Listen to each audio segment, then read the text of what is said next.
नमस्कार दोस्तों, मैं हूं गौरव। चलिए देखते हैं दिल्ली की आज की सभी ताज़ा और बड़ी खबरें। रोजाना दिल्ली की बड़ी खबरों के लिए चैनल को सब्सक्राइब जरूर करें और इस वीडियो को लाइक जरूर करें, क्योंकि आपके लिए वीडियो बनाने में काफ़ी मेहनत करनी पड़ती है। ने दिल्ली सरकार से कहा, आप भीख मांगे, उधार ले या चोरी करे, लेकिन भुगतान जरूर करे।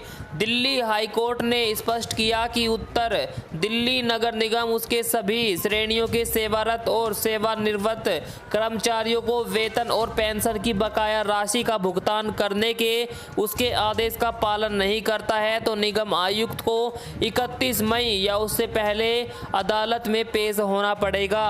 अदालत ने कहा कि दिल्ली सरकार भीख मांगे, उधार ले या चोरी करे, लेकिन इन कर्मचारियों का पैसा जरूर दे। न्यायमूर्ति विपिन सांघी और न्यायमूर्ति जसमीत सिंह की पीठ ने कहा, अगर अगली तारीख तक 5 अप्रैल के आदेश का पालन नहीं किया जाता तो उत्तर दिल्ली नगर निगम आयुक्त संजय गोयल सुनवाई में उपस्थित होंगे।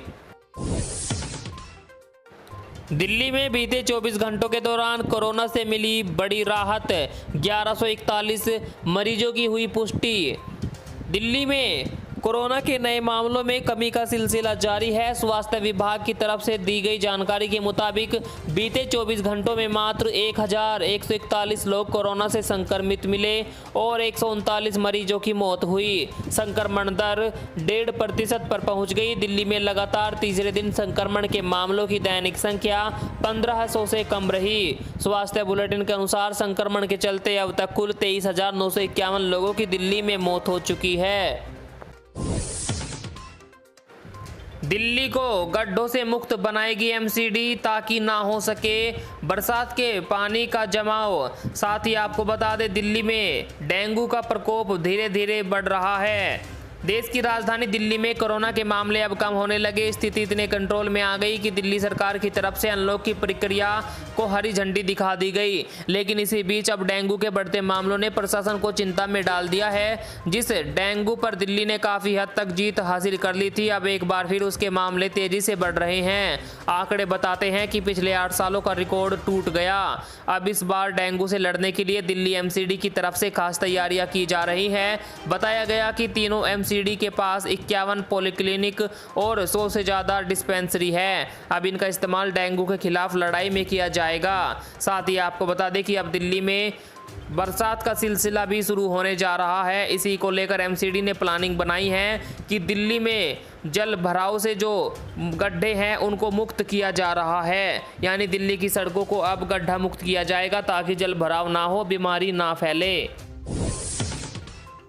दिल्ली में सोमवार से हटाया जा रहा है लॉकडाउन। जानिए पहले क्या रहेगा बंद और क्या रहेगा खुला। सरकार की नई गाइडलाइन हुई जारी। जी हां, दिल्ली में कोरोना के कम हो रहे केसों के बीच मुख्यमंत्री अरविंद केजरीवाल ने कहा कि सोमवार से दिल्ली में अनलॉक की प्रक्रिया शुरू हो जाएगी। अरविंद केजरीवाल ने कहा कि दिल्ली में अब करीब 1.5% संक्रमण दर हो गई है और अब अनलॉक का टाइम आ चुका है। एलजी की अध्यक्षता में डीडीएमए की मीटिंग हुई जिसमें यह फैसला हुआ। अनलॉक के पहले चरण में आखिर किसको छूट मिलेगी, आइए जानते हैं। अनलॉक के पहले चरण में जिसको पहले छूट दी जाएगी उसमें कंस्ट्रक्शन और फैक्ट्रियां है। सबसे पहले कंस्ट्रक्शन का काम और फैक्ट्रियां खोली जाएगी। केजरीवाल ने कहा कि सोमवार से अगले 1 हफ्ते के लिए इन 2 गतिविधियों को खोला जा रहा है, बाकी सब कुछ अभी ऐसा ही रहेगा। दिल्ली को सीधे पूरी तरह से अनलॉक करने की बजाय चरणबद्ध तरीके से अनलॉक किया जाएगा। यानी पहले सप्ताह में बाजार आदि नहीं खोले जाएंगे, अगले हफ्ते में कुछ और नई चीजें खोली जाएगी। फिलहाल तो फैक्ट्रियां और कंस्ट्रक्शन का जो काम है वह शुरू हो रहा है। दिल्ली सरकार ने गठित की 2 समितियां, बच्चों को ध्यान में रखकर की जा रही है तैयारियां। कोरोना की तीसरी लहर की आशंका को देखते हुए दिल्ली सरकार ने तैयारियां शुरू कर रखी है। दिल्ली सरकार की ओर से ऐलान किया गया था कि तीसरी लहर में बच्चों के ज़्यादा प्रभावित होने की संभावना है। ऐसे में एक स्पेशल टास्क फोर्स का गठन किया जाएगा। साथ ही ये आकलन भी किया गया कि दिल्ली में तीसरी लहर के दौरान करीब 40,000 बेड्स की जरूरत पड़ सकती सकती है। इसी सिलसिले में दिल्ली सरकार ने तीसरी लहर के एक्शन प्लान को ध्यान में रखते हुए 2 अलग-अलग समितियों का गठन किया है। दिल्ली सरकार को जो भी संभावनाएं दिखाई दे रही है तीसरी लहर को लेकर, उसका पूरी तरह से निदान किया जा रहा है। जितने बेड्स की जरूरत है उन बेड्स को बढ़ाया जा रहा है, डॉक्टरों को नियुक्ति की जा रही है, साथ ही टीमें भी बनाई जा रही है ताकि दिल्ली में तीसरी लहर का प्रकोप ना दिखे। बीजेपी ने केजरीवाल पर लगाया तिरंगे के अपमान का आरोप, केंद्रीय मंत्री ने लिखी चिट्ठी। केंद्रीय मंत्री प्रहलाद सिंह पटेल ने दिल्ली के मुख्यमंत्री अरविंद केजरीवाल पर तिरंगे के अपमान का आरोप लगाया। उन्होंने कहा, मैं केजरीवाल की फोटो देख रहा था, उनके पीछे 2 तिरंगों में सफ़ेद रंग पर हरी पट्टियां बढ़ाई गई है। इसके लिए मुख्यमंत्री को पत्र लिखा, उपराज्यपाल को भी कॉपी भेजी है। उन्होंने पत्र में लिखा कि आपसे राष्ट्रीय गौरव के प्रतीक तिरंगे के सम्मान और मर्यादा बनाए रखने की अपेक्षा सभी करते हैं। आपको बता दें, उनके इस बयान पर लोग अलग अलग टिप्पणियां कर रहे हैं। कई लोग कह रहे हैं कि भाजपा को तो सिर्फ एक बहाना चाहिए केजरीवाल के पीछे कुछ न कुछ कहने का। ऐसा कुछ नहीं है, भाजपा केवल जनता का ध्यान भटकाने के लिए ऐसे मुद्दे उठाती रहती है। बहरहाल आपकी क्या राय है हमें कमेंट में ज़रूर लिखें। राहुल गांधी बोले, प्रधानमंत्री की नौटंकी दूसरी लहर के लिए जिम्मेदार। कांग्रेस नेता राहुल गांधी ने वीडियो कॉन्फ्रेंसिंग में कहा कि भारत में कोरोना वायरस की दूसरी लहर के पीछे की वजह प्रधानमंत्री मोदी की नौटंकी है। उन्होंने कहा, पीएम मोदी को कोरोना समझ में नहीं आता है, भारत की मृत्यु दर एक झूठ है। केंद्र सरकार को अब इस मामले में सच बोलना चाहिए। साथ ही उन्होंने कहा कि अगर ऐसे ही वैक्सीनेशन होता रहा तो भारत में कोरोना की तीसरी और चौथी लहर भी आ सकती है। दिल्ली में बंद हुए वैक्सीनेशन सेंटर, नहीं लगाई जा रही वैक्सीन, 18+ का भी रुका वैक्सीनेशन। आम आदमी पार्टी ने केंद्र सरकार पर लगाया घोटाले का आरोप। दिल्ली में थमते कोरोना संक्रमण के बीच एक बार फिर वैक्सीन को लेकर केंद्र और आम आदमी पार्टी के बीच तकरार सामने आ रही है। आम आदमी पार्टी विधायक आतिशी ने केंद्र सरकार पर गंभीर सवाल खड़े किए। उन्होंने केंद्र पर वैक्सीन घोटाला करने का भी आरोप लगाया।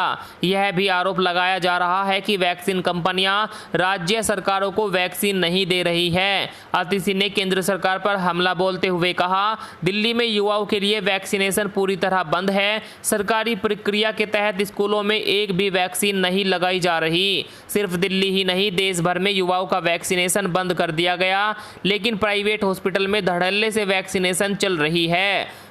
सवाल यह उठता है कि प्राइवेट हॉस्पिटलों को वैक्सीन कहां से मिल गई जब सरकारी हॉस्पिटलों को वैक्सीन नहीं दी जा रही है, साथ ही राज्य सरकारों को भी वैक्सीन की सप्लाई नहीं दी जा रही है। देश में थम रही कोरोना की रफ्तार, 44 दिनों बाद मिले सबसे कम मरीज। देश में कोरोना संक्रमण की रफ्तार थमती नजर आ रही है। स्वास्थ्य विभाग के मुताबिक 44 दिनों बाद सबसे कम केस सामने आए। बीते 24 घंटों में देश में 1,86,000 नए मरीज मिले। वहीं ठीक होने वाले मरीजों की संख्या 2,59,000 से ज़्यादा रही। कोरोना से रिकवर होने वाले मरीजों की संख्या नए केसों की संख्या से ज़्यादा है, जो राहत की बात है। केंद्रीय मंत्री प्रकाश जावड़ेकर का बड़ा बयान, बोले 2021 के अंत तक सभी को लग जाएगा कोरोना का टीका। केंद्रीय मंत्री प्रकाश जावड़ेकर ने कहा कि इस साल के अंत तक भारत के सभी लोगों को कोरोना की वैक्सीन लगा दी जाएगी। उन्होंने इस दौरान राहुल गांधी पर भी जमकर हमला बोला। मंत्री ने कहा कि यदि राहुल गांधी को कोरोना वैक्सीन की चिंता है तो उन्हें कांग्रेस शासित राज्यों की ओर देखना चाहिए। कांग्रेस शासित राज्य 1 मई से दिए गए वैक्सीन के कोटे को नहीं ले रहे हैं। इनका इस्तेमाल 18+ लोगों के वैक्सीनेशन में होना है। दिल्ली में पारा 40 के पार, जाने कब मिलेगी राहत। राजधानी दिल्ली में लगातार गर्मी का प्रकोप दिल्ली वाले झेल रहे हैं। सप्ताह के अंत तक आंशिक रूप से राहत भी मिल सकती है। आने वाली 31 मई और 1 जून के आसपास दिल्ली एनसीआर में हल्की बारिश की संभावना बनी हुई है। इससे अधिकतम तापमान में आंशिक कमी होने की वजह से लोगों को थोड़ी राहत महसूस होगी। बाबा रामदेव बोले, देश के नागरिक बीमार तो राजा को मिले दंड। रामदेव का एक वीडियो सामने आया है जिसमें उन्होंने कोरोना की दूसरी लहर के बेकाबू होने पर तंज कसते हुए कहा कि ऐसी स्थिति के लिए उस राष्ट्र के राजा को दंड मिलना चाहिए।